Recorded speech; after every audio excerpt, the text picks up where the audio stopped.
Anda atau semua manusia berhak menjadi para kesatria pilihan zaman.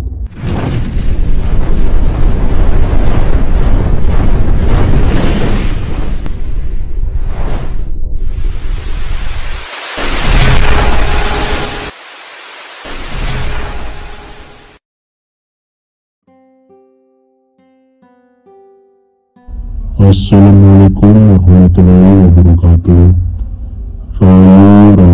Rayu. Salam semesta bagi kita semua. Selamat datang di channel Kangkung 007, channel yang membahas, menguak fakta tentang mitos, legenda, ramalan dan sebagainya.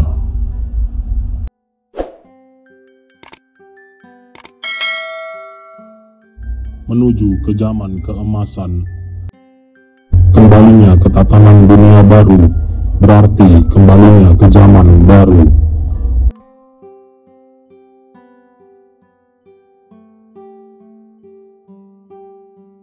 Lambat laun, zaman semakin tua, tak terasa kehendak zaman menuju kemakmuran atau kejayaan. Ibarat roda, maka perjalanan sampai pada stasiun berikutnya. Kehendak zaman tidak bisa dilawan, hanya orang yang bisa mengerti, bagaikan sang raja kehidupan atau kesatria. Tugas para kesatria pilihan atau piningit membawakan peradaban manusia sebagai pembuka peradaban zaman di saat zaman hiruk pikuk atau goro-goro. Maka itulah yang terjadi, perubahan alam dan zaman. Anda atau semua manusia berhak menjadi para kesatria pilihan zaman, seperti Rama mengembalikan Sinta pada pangkuannya, atau kehendak alam mewujudkan kemakmuran buminya, atau Ibu Pertiwi.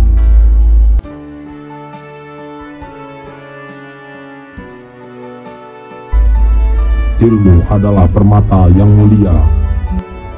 Kita mengetahui ini haram, tapi mengapa kita terkadang masih melakukannya? Kita mengetahui perbuatan maksiat itu berdosa, namun mengapa kita tetap melakukannya? Kita mengetahui perbuatan kita musyrik, tapi mengapa kita masih mempercayainya? Kita mengetahui akan kebenaran, namun mengapa kita masih memungkiri dan berpaling? Kita mengetahui akan pahala dan dosa, tapi mengapa banyak perbuatan kita yang semakin menumpuk dosa? Itu tandanya ilmu kita hanya sampai di telinga, belum masuk ke dalam hati. Bersihkan wadah ilmu, yaitu hati, karena sesuai kadar bersihnya hati, sucinya jiwa, sebesar itu pula penerimaan kadar ilmu yang akan masuk ke dalam hati sanubarinya. Jika semakin bertambah bersihnya hati, maka akan semakin bertambah penerimaan terhadap ilmu-ilmu yang Tuhan anugerahkan kepadanya, baik yang dohir maupun yang batin. Segala kerahasiaannya akan terbuka untuknya. Siapa yang ingin meraih ilmu, maka perindahlah batinnya, bersihkan hatinya, sucikan jiwanya dari segala najis dan kotoran yang dapat menutupi cahaya kalbunya. Ilmu adalah permata mulia, tidak akan cocok bertempat kecuali di hati yang bersih. Maka tolak ukur ilmu sebenarnya bukan kecerdasan, bukan pula karena didikan, bukan pula karena tingginya sekolah, bukan cepat lambatnya menghafal, bukan banyak sedikitnya hafalan, bukan itu tolak ukur ilmu. Akan tetapi, ilmu diukur dari keindahan hati, kebersihan hati, serta kesucian hatinya. Sudahkah hatinya terhiasi oleh cinta kepada Tuhan yang Maha Kuasa? Aku menjunjung tinggi orang-orang yang sedikit ilmu, namun diamalkan dalam kehidupannya sehari-hari, daripada bergunung-gunung ilmu dan pengetahuan, akan tetapi berdiam diri saja seperti patung. Padahal banyak orang di sekitarnya merengek-rengek meminta pertolongan. Bagiku orang seperti itu tidak bermanfaat di dalam kehidupan bermasyarakat.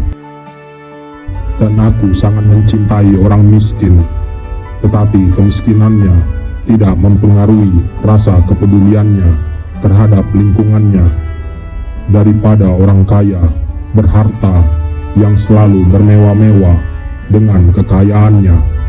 Akan tetapi mereka membutakan matanya dari orang-orang di sekitarnya yang dalam kesulitan, padahal hanya dengan sedikit hartanya mampu mengentaskan orang kemiskinan dan kesulitan orang-orang di sekitarnya.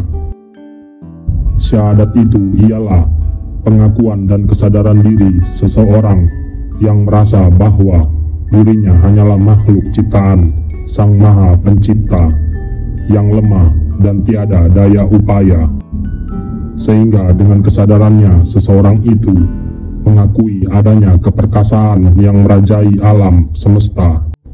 Lantas seseorang itu menghambakan dirinya kepada Tuhan semesta alam yang memiliki kesempurnaan yang tiada bandingannya, Maharaja Sang Pengatur semesta alam ini, dengan menjalankan akan perintah dan menjauhkan dirinya dari apa-apa yang telah menjadi larangannya.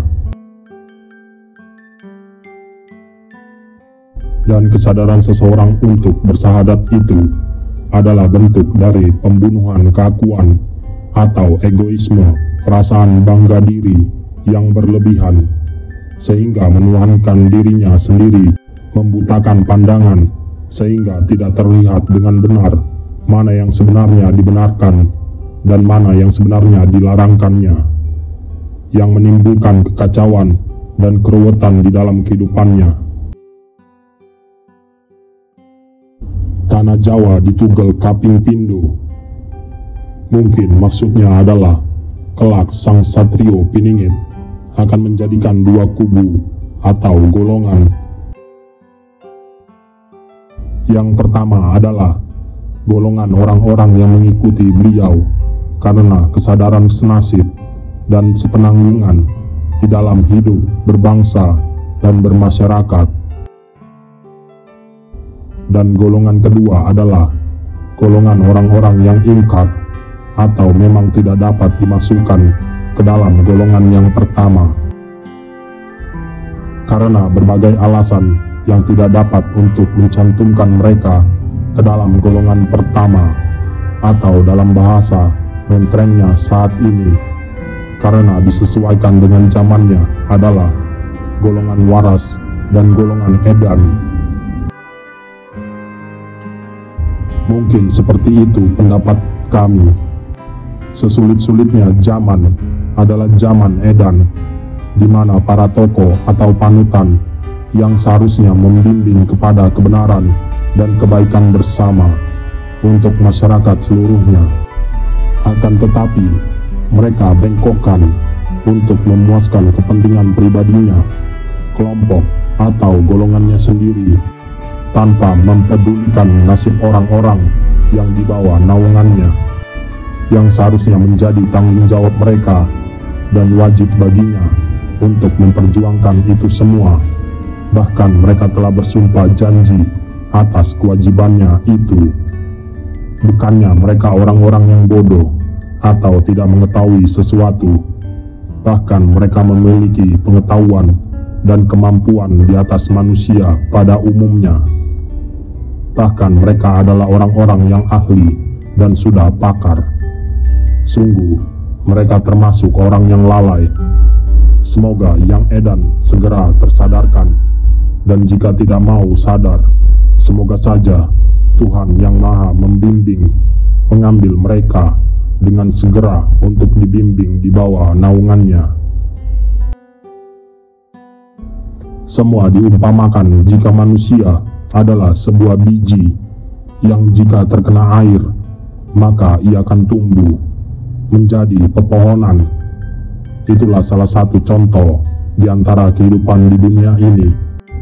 Dan jika seorang manusia diperintah dan ajaran Tuhan semesta alam diamalkannya dalam kehidupan sehari-harinya, maka dirinya menjadi sosok manusia sejati dan akan kembali menjadi seorang manusia juga, bukan seperti pepohonan, binatang, setan, dajjal, atau iblis, siluman. Akan tetapi manusia tidak memahami itu semua. Bukan tidak ada ilmunya atau pengetahuan yang sampai kepada mereka, namun mereka lebih mengutamakan kemalasan dan mengedepankan kebodohan, sehingga tidak menyadari dengan apa yang sebenarnya mereka perbuat, dan bahkan ada yang terang-terangan menolak dan menentang serta menganggap remeh. Maka kecelakaan yang besar serta penyesalan meliputi seseorang itu, sehingga tiada penolong untuk bagi dirinya. Sekian pembahasan dari channel Kangkung 007. Apabila ada kabar yang mendesak, maka kami akan kabarkan kembali kepada seluruh umat Nusantara. Rayu, rayu, rayu, Indonesia mercusuar dunia.